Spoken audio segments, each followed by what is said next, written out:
Qani. Spokojna bo'lib. Aha. Eng qiyini bu natija haqiqatdan ham. Aytgandek yuqorida 5 ta bolani olgandik, to natijagacha chiqamiz deb reabilitatsiya qilinib yurib ketgancha. Asila qizimiz esa 20-kunda yurib ketgandi. Yurishlarini yaxshilash uchun, yana ham yaxshilash uchun 1 oygacha olib qolgandik, lekin 20-kunda yurib ketgandi.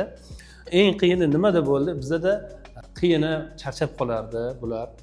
Ham psixik jihatdan bularga motivatsiya berardik, ham quvvatlanish uchun keyin bir kun dam olib, bir kun qiladigan bo'ldik. Boshida 3 mahal ham qildik elfika mashg'ulotlarni.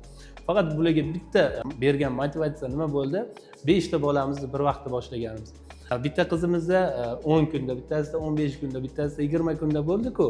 Shu birinchi natija bo'lganiga ular ham intilib, menda ham shunaqa bo'ladi deb harakat qilib, shuning uchun bizda 5 ta bolada ham mana shunday natija bo'lganda. Bular Qashqadaryodan, Shahrisabzdan adashmasam, Asila qizimiz yaqinda ham kelib ketishdi. Juda ham xursand, yurishlari ancha yaxshi. Chunki bizga kelguncha shifokorlarga, nevrologlarga borishgan, lekin to'g'ri reabilitatsiya olinmagan.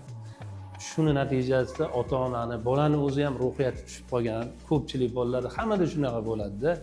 Umidini uzib, motivatsiyasi nimasi tushib ketgan bo'ladi.